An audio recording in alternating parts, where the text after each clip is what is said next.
Hello guys, so we are going to continue a discussion with respect to inverse functions. Already we have seen about what is the exact mathematical intuition, and we have also spoken about identity metrics. Now, at the end of the day, whatever topics we study, right, it is always a good idea that we try to relate it with respect to data science use cases. So in this video, we will be talking about the application of inverse functions in data science, where all specifically it is used. Okay. So the first important application is specifically in normalization. Okay, so let me just go ahead and talk about this. And here I really want to go ahead and write a point which is called as normalization and standardization. Okay. Now, in order to make you understand about normalization and standardization, what exactly is normalization and standardization? For this, I will take a very simple data set. Let's consider a data set over here. Let's say that I have something like a house pricing data set. Okay. House price data set. Okay. Let's say there is a data set of a specific city with respect to house prices. I have features like, let's say, the area of the house, number of rooms of the house. Okay, let's say there is also one feature which is area of the house, number of rooms of the house. I can also take one feature like area in square feet, right? This can be in square meter, so here I can probably talk about this can be my land area. Okay. Or I can also take one more feature instead of land. Let's say if this all are apartments, right? So this can be a carpet area, right? Number of rooms, then area in square feet. Along with this, you'll also be seeing that there will be a price output feature. Now here, these are all features that you are actually seeing, right? These all features are basically called as independent features. Okay. So these are basically called as independent features. So these all are basically independent features, and this price is my output or dependent feature. Let's consider it. Okay. So what does dependent feature basically mean? That this price will change based on the values of this independent features, right? So let's say that I have some value, like I will say, hey, the carpet area is somewhere around 1500 square feet. Okay. The number of rooms may be 4. The area with respect to square feet is, let's say, 1800, right? Carpet area will be, I guess, a little bit less than this particular area. And price over here, let's say this is 50 lakhs. Okay. Now this, understand every feature that we will have over here. Let's say here again, I have 1800 square feet. The rooms are 3. Area is 1500 square feet. And let's say the price is 60 lakhs. Okay. Over here, because obviously the carpet area is more, I guess. So, okay, the carpet area should not be more than this. So if this is 1800, let's say that I will go ahead and write this as 2100. Now, forget about the data points over here. I just gave some examples. It may be true or it may not be true. But understand one thing. Every feature has different magnitude, and these are measured with different units. This can be square feet. This can be a single unit, like how many rooms are there. This can also be square feet. This can be INR or USD, right? So every feature is specifically measured with different units. I may also have different features that are available over here. I can say that, hey, what is the size of the master bedroom, right? And that can be another feature, something like that, right? Now, when we are training a machine learning model, please understand this, okay?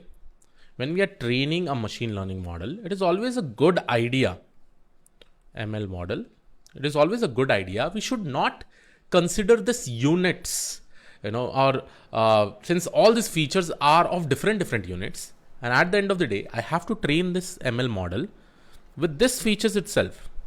But one problem that you see over here, so this can be my carpet area, this can be my number of rooms, this can be my area, this can be, okay, I just have 3 features over here, right? I will probably train with these features. Okay, please try to understand this. I really want to probably talk about a very important thing over here, and by this I think you should be able to understand. So what we'll do, we'll try to train a machine learning model with this feature, and it should be able to predict the output, which is nothing but price. Now over here, you know that all these three features are in different unit, right? And obviously the magnitude also changes based on the unit, right? So here you can see the magnitude is huge. Here you can see the magnitude is small. Here the magnitude is similar to this carpet area, right? Because the reason is very simple. Here we are using the same unit, square feet. Here a different unit is even used. So it is always a good idea that we try to scale down all these values in the same scale, where we do not have this any conditions with respect to the units. Our unit should not be deriving the entire magnitude over here, because at the end of the day, if we try to scale this, and if we if we take this entire data and train with our machine learning model, the training optimization improves a lot. And why I'm saying like this, let's say that I have a basic example. Let's say this is my X coordinate and this is my Y coordinate. Okay. Now in my X coordinate and Y coordinate, let's say I have different units over here, and these units are huge. Okay. Let's say the magnitude is very high. And let's say all my data points are somewhere plotted like this. Our main aim of scaling will be that instead of having so huge magnitude, we will try to reduce this magnitude, let's say between 0 to 1, and we'll try to bring it near to each other. Now, why do we do this? Because understand, every machine learning models, internally they have a lot of mathematical operations. It can be a matrix operation, it can be scalar operation and all. Now, when it is performing any mathematical operation, if we have a huge magnitude values, obviously the mathematical operation will take time. But if we scale down all these values in a smaller scale, then this mathematical operation will be happening quickly, right? And that is how we are able to perform the optimization. Okay. Let's say one example. If I want to probably take 1500 multiplied by 1500, let's say if this is the mathematical operation that we want to perform. Obviously it is going to take some time, right? But if I have, instead of 1500, if I try to scale this down by let's say that I try to scale this down by 1.5 into 1.5, here the operation will be very much faster when compared to this, right? So that is what we are basically doing. When I say normalization or standardization, I will take each and every feature, and based on this particular feature, I will try to scale it down. Now the question rises, how do we scale this entire thing? There are two ways. One is normalization and one is standardization. So first of all, I will talk about standardization. Okay. I will also talk about normalization, one important technique which is there. Now in standardization, what we are doing, we will take every data feature, we take the entire data feature, and here we are going to scale down based on the feature, right? Let's say this is one of the feature over here. I will take this feature, I'll try to scale it down. Then we'll take this feature and we'll try to scale it down. We'll take this feature and we'll try to scale it down, right? So what we'll do over here, let's say, and right now the scaling is basically done only on the independent feature. There is no need to probably do the scaling for a dependent feature, because finally we need to get in this way the output, right? Now, see this, what we do, we take the entire data feature, and this is basically transformed to a new distribution or to a new feature, which will have a mean is equal to 0 and standard deviation equal to 1. Okay, standard deviation equal to 1. This is what it is basically happening. Now, I hope the basic understanding of mean and standard deviation, I hope you should know it, because it is simple mathematical intuition. That is what we have learned even in high school. But what I have done is that the entire statistics portion is also uploaded. So for right now, let's consider that we are just going to convert this entire feature into a feature where you have the mean is equal to 0 and standard deviation equal to 1. Why? We are scaling it down. So in this scenario, and this is basically called as standard normal distribution. Standard normal distribution. And this is really useful for the optimization process. Okay. And this entire process is basically called as standardization. Okay. Now in this standardization, if I have a feature, let's say if I have a feature called as let's say I have a feature called as let's consider number of rooms, right? let's say the number of rooms with respect to different houses. I have 1, 2, 3, 4 rooms. Let's say I have these 4 records. Now, how do I perform standardization? So this I will consider as one of my vector. Let's consider this as my vector, and this really belongs to, see over here, I know this is of multiple records, right? These are my 5 records, the 4 records. Now I want to probably perform this. I want to probably perform the transformation which will perform standardization. So here, what we are going to do, we are basically going to apply a transformation on this. Now what transformation we are basically going to apply? It is nothing but standardization transformation. So standardization transformation. Now this standardization transformation, what it is going to do, it is just going to apply a simple formula. The Z value for every element x of I minus mu divided by standard deviation. This is what is the formula that is going to apply. That basically means this number of rooms that you see, this number of rooms that you are able to see, we will apply some transformation f of x. We will apply some transformation f of x, and this is going to give me another feature. And what will be the values for this? So let's take the Z1 value first. X of I is nothing but 1 minus mu divided by standard deviation, right? This is for the x of I for this element, right? How do I calculate mean? Mean is very simple. It is 1 plus 2 plus 3 plus 4. I hope you should be knowing this. If you don't know this, I've already covered this in the statistics portion, which you will be able to see in the later stages. So this is nothing but 7, 9, 10, 10 divided by 4. It is nothing but 4, 2, 2, 5, 5 by 2, 2.5. So the mean is 2.5, right? And similarly, if you go ahead and calculate the standard deviation, you'll get some value. Okay. Let's consider right now, I'm not going to calculate the standard deviation. I will just go ahead and write some values like 2. Let's consider 2. Okay. I know 2 may not be the answer, but just to make my calculation easy, I'm just putting it. So what will be 1 minus 2.5 divided by 2? It will be nothing but minus 1.5 divided by 2. So my first element, this will get transformed to minus 1.5 divided by 2. Then the second element will be nothing but 0.5 divided by 2. The third element will be nothing but 3 minus 2.5, that is nothing but 0.5. This will be minus 0.5. This will be 0.5 by 2. Then 4 minus this will be 1 minus 1.5 or 1.5 by 2. Now this is how my entire distribution, this is my new feature. That is nothing but number of rooms.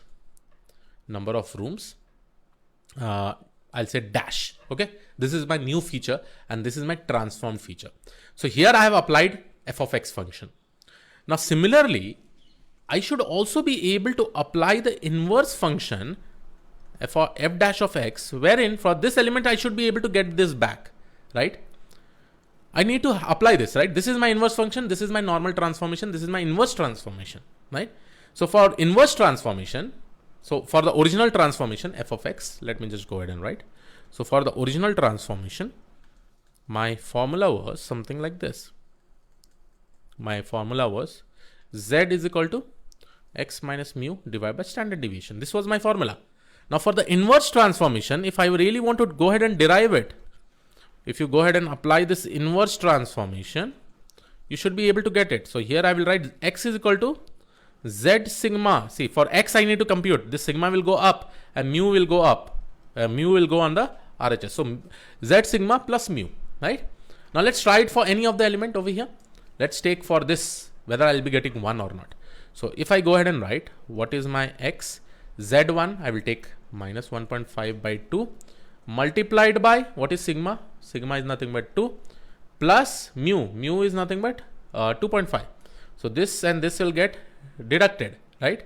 So once this and this is getting deducted, minus 1.5 plus 2.5 is nothing but 1. So this is basically getting converted to 1, right? Just by applying this inverse function. So this basically becomes my inverse transformation, which is my inverse function, and this is my original transformation. Now you may be thinking, Krish, why we have to do inverse transformation in this? Why? To get back the same element. Why we need to get back the same element? Because see, when we are training our models, right? When we are training our models, ML model, whatever input I have, let's say this is my input, my 3 features were my input. First of all, I need to apply standard scaling over here. Standard scaling, so that I'll be able to scale all these values in the same range. Here, what range we are able to scale it? Where mean is equal to 0 and standard deviation equal to 1. And after this, we take this and we train our ML model. Now, once we train our ML model, we should be able to get our output, right? Because the training data set over here, this will be my input feature. My output feature will be nothing but my price, right? But whenever we give our new data, new test data, because for new test data, we need to do the prediction. Now for this new test data, first of all, we will go ahead and apply the same scaling. Same standard scaling, first of all, right? We need to apply the same standard scaling, right? And when we apply the same standard scaling, right? When we apply the same standard scaling, then we will give it to the ML model and then finally we'll be getting our output. Let's say that I have a scenario where I need to probably get this original new test data from after doing the scaling. So I can basically do an inverse scaling.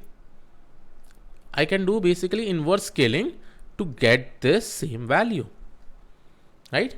So I hope you are able to understand why specifically we use inverse transformation and what we are able to do it. Okay. So let me just talk about this particular use case. Let's say I will take this use case. Okay. I've written this use case over here. Let's think over this use case and what it is written. So here, after training a machine learning model and standardized data, the predictions are often rescaled back to original scale to interpret the results in a meaningful way. So what it has basically done in this example, the scaling has just not applied on the independent feature. It has also applied on the price feature. Now let's go ahead and say that, hey, we are just going to go ahead and apply it on price also, right? So here, once we do the training of this model, input feature, we are obviously doing scaling. The output feature is also over here. Why? Because we need to give the Y output feature, which is nothing but price. Now this is also scaled. Now if this is scaled, my output will also be a scaled data. See, most of the time what we do is that we don't scale Y or the output feature, that is price. But again, since we are doing the scaling for this, it is also a good idea, I feel, to probably scale this down, right? So here I will be getting my scaled output. Now I need to convert the scaled output back to the original one, right? Let's say if my real output that I needed to get was 45 lakhs. Let's say for this, I got the scaled output, some other value. I got it like 2.5. I need to convert this back to the real value. So how do I do it? I apply a inverse scaling over here. Inverse scaling over here, right? So this is an amazing use case, right? So after training a machine model on standardized data, the predictions are often rescaled back to the original scale to interpret the result in a meaningful way. For instance, if house prices were standardized, the inverse transformation would convert the standardized prediction back to the original price, right? Again, let me repeat it. What we have actually done, let's say that if I have features like F1, F2, F3, and this is my output feature. So initially what we'll do, we will perform standard scaling in all these features, right? Standard scaling in all these features, right? After performing this, what we do, we take all these features and we train our model. We train our model training, right? So this will be my input features, F1, F2, F3. My output feature is nothing but my output, the price. Let's say in this case, it is price.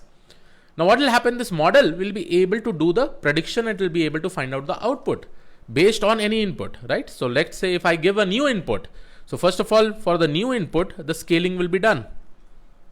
For new input, first is that we need to do the scaling, the same scaling technique what we have applied over here.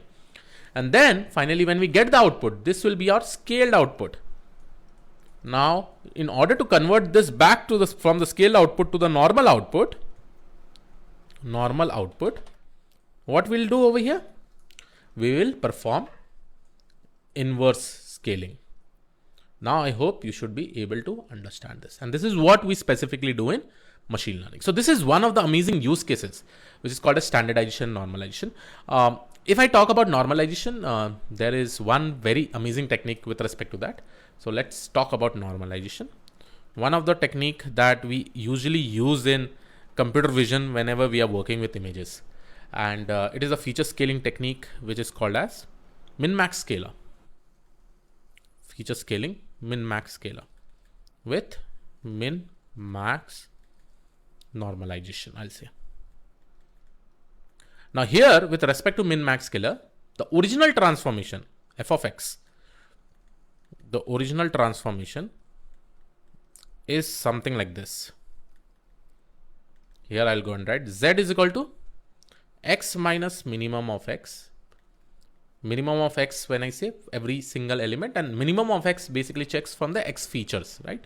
Whatever it is, divided by max X minus min X, right? So this is one original transformation. Inverse transformation is very simple.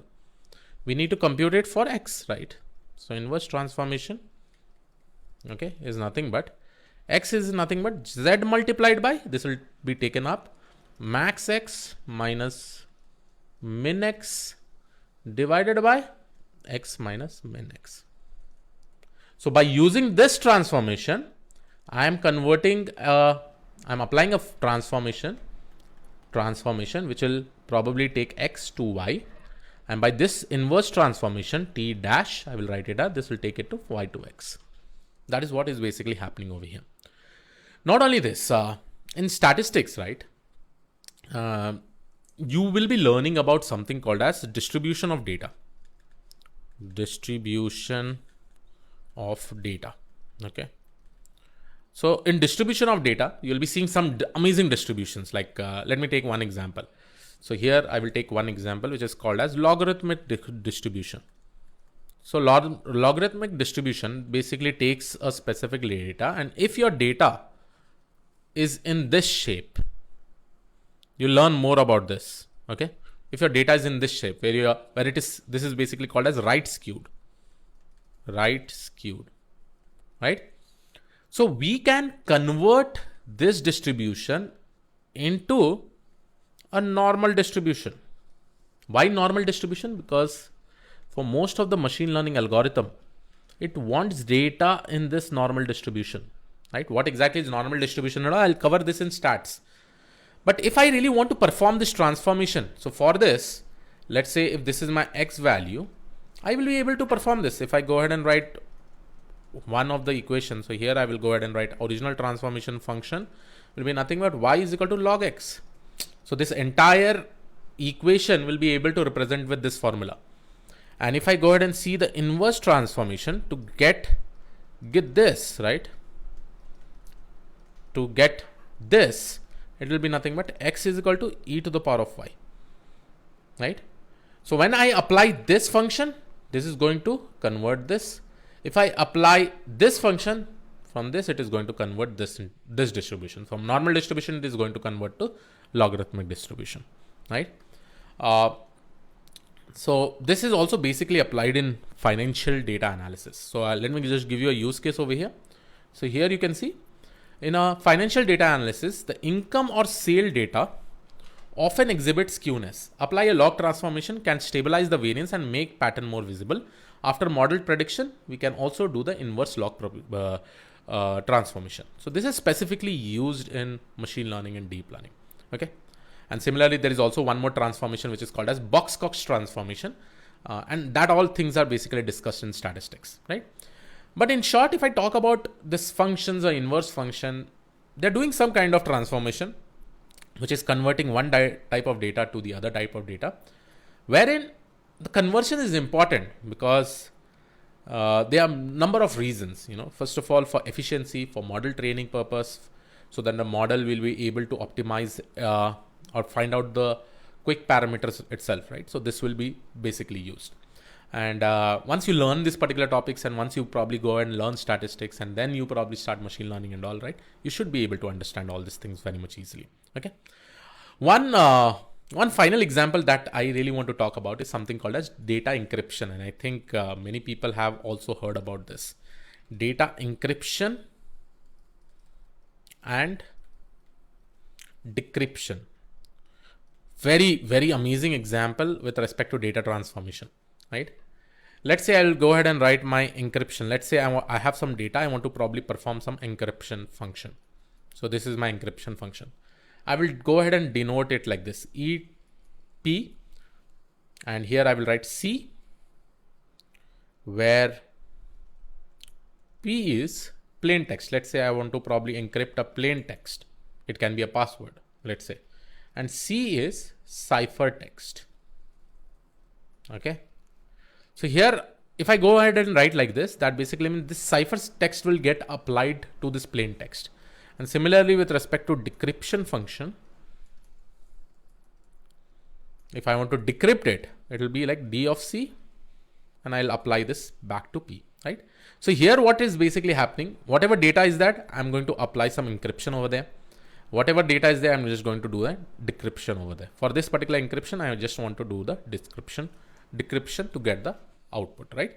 And this will specifically get applied to use cases like sensitive data, financial records and all. You can basically apply it, okay? So I hope you are able to understand this. I tried my level best to probably show you multiple examples to just explain you, and that is how we should learn. We should learn. My main aim of this particular course is that I should make you understand everything that we specifically learn in linear algebra. It should be able to relate it somewhere on this specific use case. So I hope you were able to understand this particular video. I will see you all in the next video. Thank you.